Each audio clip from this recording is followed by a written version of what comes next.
Hey there, and welcome back for another Secondhand Opinions video. I'm Jason Alderman, the internet's favorite fat mouth fat ass, bringing you fat stacks of fucked facts. Let me be clear. All kids do stupid stuff. I'll say it again, all kids do stupid stuff. When I was a kid, there were two kinds of stupid stuff. One was the kind that you lived through.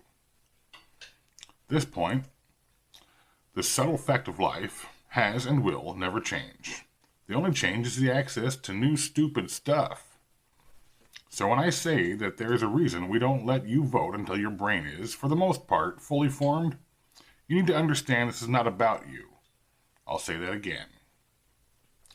You cannot drink, go to war, own a firearm, or vote because your brain is not done yet becoming a brain.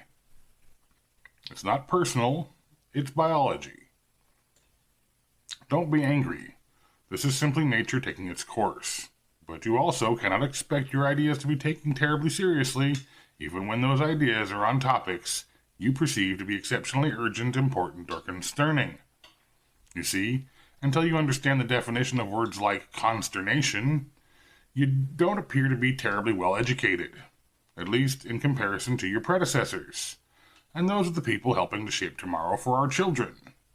I don't think I want folks with partially formed and mostly functioning brains to decide for my children what is best for them.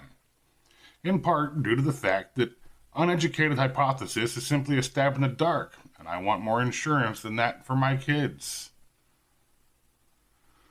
There are lessons from the past to be learned, but only if we make an earnest attempt to learn them. These lessons drive us to disregard certain ideas because they have only ever failed in spectacular fashion, often costing countless lives and leaving a mark on history. We call these marks catastrophes. We call them famine. We call them Holocaust. We call them out because we should have learned this already, and we don't want to learn it again. So when you call for the sacrificing of our rights in return for protections provided by the government, we see Great Britain and the Revolutionary War.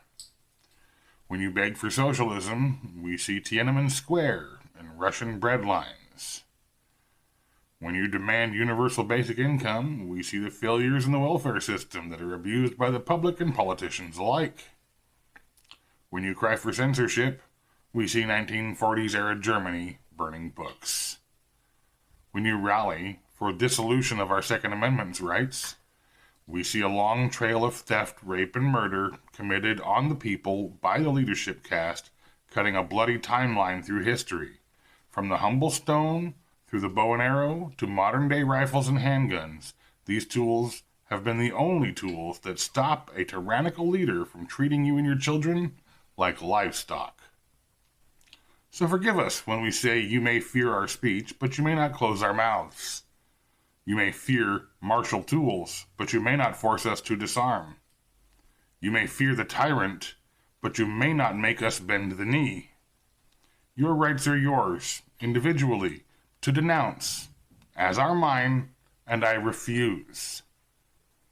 Government in America was intended to be under consent, not duress, and this government has, for far too long, been unconstructive, unconstitutional, unconsensual, and un-American.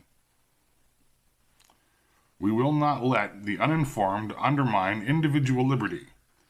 At a certain point, Americans are obligated to wrest her grace from the grasp of tyranny by any means necessary, and set right the course of this great republic.